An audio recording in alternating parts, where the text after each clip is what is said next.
The last time I spoke to my grandma, she was staring out the window at the snow falling, and when I asked if she wanted to go outside, she just shook her head and said, "Some things are meant to watch from afar." I didn't understand until she was one of them. The last real conversation I had with my grandma was on a Wednesday, December 3rd, to be exact. I remember the date because it snowed early that year in Binghamton, New York, and she always said early snow meant something was off. She was sitting in her old green recliner near the front window. It was the same chair she'd had since I was a kid. The fabric was worn smooth where she always placed her hands, and it creaked when she leaned back. She had her purple shawl wrapped tight around her shoulders, the one she used to wear every winter. She looked small in that chair, frail but not weak. She was never weak. The snow was coming down soft outside, thick flakes that made everything look still. I remember standing beside her with a cup of hot tea, and I asked her if she wanted to go out and feel the snow. We used to walk in it together when I was younger. She'd say it cleared her mind, gave her answers she didn't know she needed. But that day, she didn't move, just kept staring. Her voice was low when she finally answered me. She didn't even look over. She said, "Some things you're meant to watch from afar." That was it. I thought she meant she was tired. I didn't press her. She wasn't the type you push for more. I sat with her a while, watched the snow too, then I left around dinner time. She died that night, in her sleep, according to the nurse who checked in on her the next morning. They said it was peaceful. I didn't buy it. Not completely. The funeral was small. My mom didn't come. She claimed she couldn't get time off work, but we both knew that was crap. She hadn't seen her mother in 5 years. Said they had unfinished things. I never asked. 3 nights after the funeral, someone broke into Grandma's house. I got the call from the neighbor, who was watching the place for me. Nothing huge was stolen, just a few little things. An old music box from Germany, some of her costume jewelry, and a tin box full of old photos. The cops said it looked random, like someone was looking for anything worth pawning. I knew better. When I went back to clean the house, I found something strange. Her chair was moved a few inches to the side. Not a lot, but I noticed. And underneath where the chair had been, under the floorboard, I felt a gap when I stepped. I pried it open with a screwdriver. Inside was a thick envelope wrapped in wax paper. On it, written in her handwriting, was my name. The letter inside was 8 pages long, written in neat cursive, dated 6 months earlier. The first line made my stomach flip. "If you're reading this, then I know you came back. I know you found what I left behind, and now you deserve the truth." She talked about things I didn't know, about my grandfather, who I never met, about secrets from my mother's childhood, about things that happened in this town in the 1970s. But one thing she said stuck out. Your mother wasn't supposed to survive that night. But she did. And ever since, she's been pretending it didn't happen. I didn't understand. I called my mom. She hung up the second I said Grandma's name. So I went digging. And what I found led me to a man named Jack Miner. A name I'd never heard. A man who used to live 3 streets over. A man who disappeared in 1992. The deeper I went, the more it looked like my family was tied to something dark. Something that never got spoken out loud. And someone didn't want me finding it. Because a week later, I got a warning. A plain envelope slid under my apartment door. No name. No return address. Inside was a single photograph. It was of me, standing in front of Grandma's house the day I found the letter. On the back, someone had written, "Some things you're meant to watch from afar." I stared at that photo for a long time. At first, I thought maybe it was a joke. A sick one. Maybe some bored neighbor with a twisted sense of humor. But deep down, I knew it wasn't. It was the handwriting that got me. It looked like my grandma's. I tried to convince myself it couldn't be. That maybe my memory was playing tricks on me. But I still had her letter. I laid them side by side. The slant, the loops on the G's and Y's. The way she dotted her I's too low.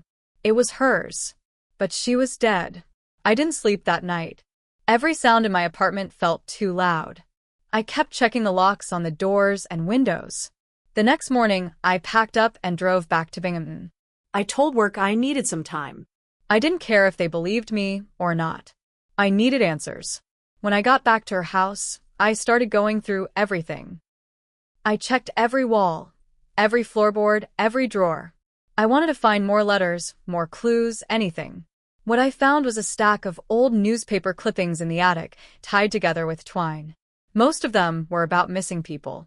All in this area. All within about 10 years of each other, 1975 to 1985.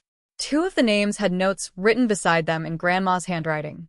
One said, "They looked in the wrong direction." The other, "Ask Ruth." Ruth. I hadn't heard that name in years.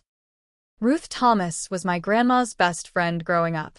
I remembered her from when I was little, always dropping off pies, always smiling, always smelling like rose water. She used to babysit me once in a while when my mom had to work late. Then one year, she just stopped coming around. I found her address in an old church directory. She still lived in town, about 10 minutes away. I showed up at her house the next morning. She answered the door slowly, leaning on a cane, her eyes cautious like she'd been expecting something. Or maybe someone. When I told her who I was, she didn't speak for a full minute. Then she stepped aside and said, "You look like your grandmother." We sat in her kitchen. The place hadn't changed in decades. Plastic over the chairs, yellowed wallpaper peeling at the corners. She poured us tea and sat down across from me like she'd been holding in a truth too long. When I asked her about the notes, she went pale. Then she said something that chilled me. "Your grandmother didn't die of old age. She made a choice." I didn't understand. I asked her what she meant, and she shook her head like she was about to cry. She knew they'd come. After all these years. They waited for her to be alone. She knew too much. Kept it hidden too long. I pressed her for more. I told her about the letter, the floorboard, the photo. That's when she told me about the crossing. I'd never heard of it. It wasn't a place, it was a name they used for a group of men back in the day. Not a gang. Not a cult. Something else. She didn't even know if they had a real name. She only knew what they did. They were local. Respected. One was a judge. Another, a deputy. A third owned half the rental properties in town. They ran things in the shadows. Drugs, money, silence. And sometimes worse.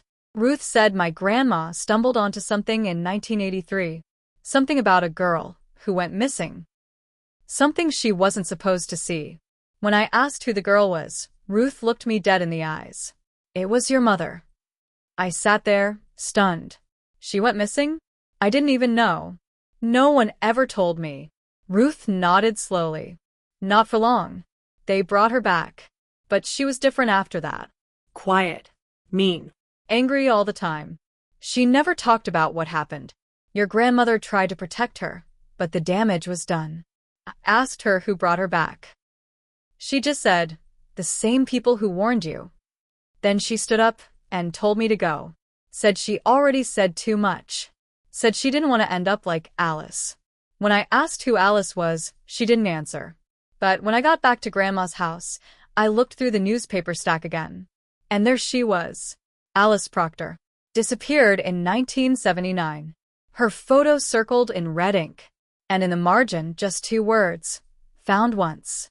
I didn't sleep for 2 nights after that. I kept hearing creaks around the house that didn't feel right. I told myself it was the old wood, the cold wind, maybe some animal outside. But that tight feeling in my chest wouldn't go away. I couldn't stop thinking about Alice Proctor. I drove to the county library the next morning. The woman at the desk looked like she'd been working there forever. When I asked her about Alice, she raised an eyebrow and typed something into the computer. "Missing persons 1979, I said. She was 16. She handed me an old microfilm reel without a word. I scrolled through articles until I found one that made my hands shake. Teen disappearance leaves family searching for answers. It was a short piece. Said Alice Proctor had vanished after a Friday night basketball game. Last seen walking home around 9:45 p.m.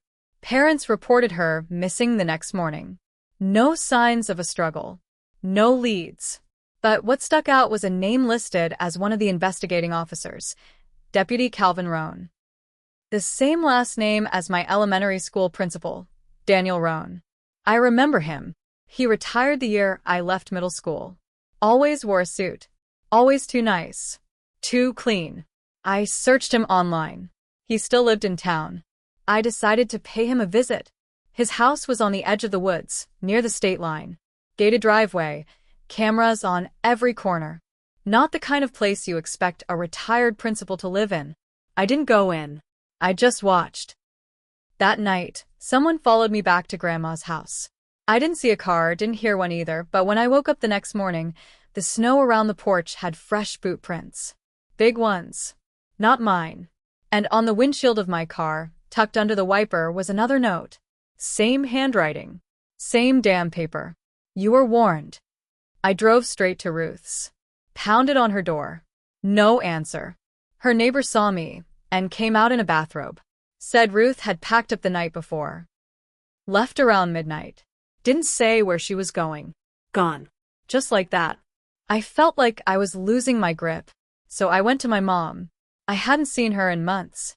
I showed up unannounced, and when she opened the door, she didn't even look surprised. She just looked tired. You found the letter, she said. I asked her why she never told me. Why she let me grow up in the dark. Her hands were shaking when she lit a cigarette. She didn't say anything for a long time.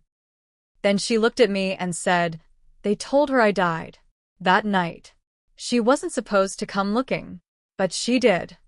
She sat down and told me everything. About the night she vanished. About the 3 men in the car who pulled up beside her on North Broad Street. About the basement. The drugs. The cameras. She said she escaped. Barely. But the worst part wasn't what happened to her. It was that when she went to the police, they already knew. And they told her if she ever said a word, her mother would be next. That's why she left town. That's why she never came back. That's why she stopped talking to Grandma. And now she was crying. Hard. Real tears. Not the kind she used to fake when I was a kid trying to get out of trouble. I asked her who the 3 men were. She gave me 2 names. Calvin Rohn and Jerry Voss. But she wouldn't say the third. Said saying his name out loud was like handing over a piece of your soul. That night, someone broke into her house. They didn't steal anything. They just left a dead bird on her pillow. Its wings were torn off. She called the police. They never showed up. That was the last straw. I didn't care how dangerous it was anymore. I wasn't going to live my life in fear like my mom did. Like my grandma did. I wanted names. I wanted faces. And I wanted every last one of them to pay. I started with the 2 names I had, Calvin Rohn and Jerry Voss. Calvin had been dead 5 years. Heart attack, according to the obit. No mention of what he did while wearing a badge. Jerry Voss was still around. Owned a construction company in Syracuse. I drove there on a Monday morning and parked outside his office. I waited. Watched. Took photos. I followed him to his house. Then I waited again. That night, I snuck onto his property and let myself into his garage. I left a photo of my mother taped to his workbench. Nothing else. Just that. 3 days later, I mailed a copy of Grandma's letter and the newspaper clippings to the local news, the state police, and 3 different state senators. I used fake names, fake addresses, everything. I didn't need credit. I needed exposure. Then I leaked the same documents online under a burner Reddit account. It didn't take long for it to explode. People started asking questions. Real ones. Old cases reopened. Investigators from outside the county were brought in. Suddenly, everyone was pretending they wanted justice. But that wasn't enough for me. Because I still didn't have the 3rd name. And I needed that 3rd name. That's when I remembered the music box. The one stolen after Grandma died. I started checking local pawn shops and antique stores. I finally found it a week later at a junk store outside Ithaca. The guy behind the counter said a man in a gray suit sold it for $20. Said he seemed nervous. Inside the music box was a note, hidden in the felt lining. It had 1 word on it. Hayworth. I didn't know it at first. But I Googled the name. Judge Thomas Hayworth. Retired. Still living in Binghamton. The man who signed off on my mother's missing file back in 1983. I remembered something Ruth said, that Grandma didn't die of old age. That she made a choice. She'd known it would all come back one day. And she left me the pieces. So, I did something I never thought I would. I went to his house. I didn't knock. I didn't warn him. I broke in through the back door, just before sunrise. He lived alone. Big house. Clean carpets. Quiet as a morgue. He was still in bed when I found him. At first, he didn't recognize me. Just stared, confused. Old. Slower than I thought he'd be. Then I showed him the letter. He didn't deny a word of it. Didn't even try. He just sighed and said, "You're her grandson." I asked him if he ever thought about the girls. The lives they ruined. The silence they forced. The families they destroyed. He just looked at me and said, "It was a different time." That was the last thing he ever said to me. He died of natural causes 2 days later. Heart failure. No signs of a break-in. Nothing suspicious. But I'll tell you the truth, even if no one else knows it. I was there. I stood by his bedside while he gasped for air. And I didn't help him. I watched him die. Because some things you're meant to watch from afar. And some things you aren't. After that, things moved fast. One of the state senators who got the letter pushed for an independent task force. They opened old case files. Interviewed survivors. My mother testified. It made headlines. And when the story hit national news, more women came forward. One of them was Alice Proctor. She'd been alive this whole time. Living under a different name. Too scared to speak. But when she saw my post online, my username, Watch from Afar 83, she knew someone was telling the truth. She called me herself. And told me everything. Enough to confirm every horrible detail in Grandma's letter. Enough to make sure nobody could ever bury it again. The fallout was brutal. Jerry Voss was arrested after 2 more women accused him of rape. They found tapes in his attic. Dozens of them. Some dated back to 1976. He hung himself in his cell 3 days later. And the last name, the one nobody wanted to say? It came out in a closed-door interview with an ex-deputy turned whistleblower. It was the chief of police. The same man who gave my mom her missing report in 1983. The one who told her to shut her mouth. He resigned the next morning. He died in a car crash a week later. Some say it was suicide.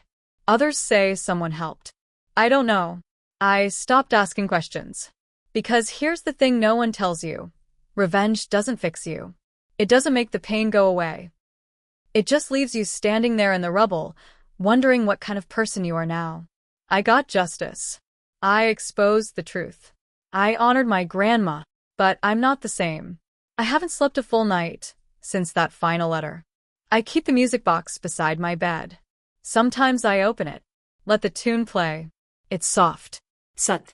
And every time I hear it, I see her face at that window, watching the snow fall, knowing it was almost her time, knowing I'd come looking.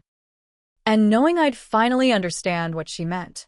Some things you're meant to watch from afar. But not this. This? I had to get close. I had to see it through. And I did.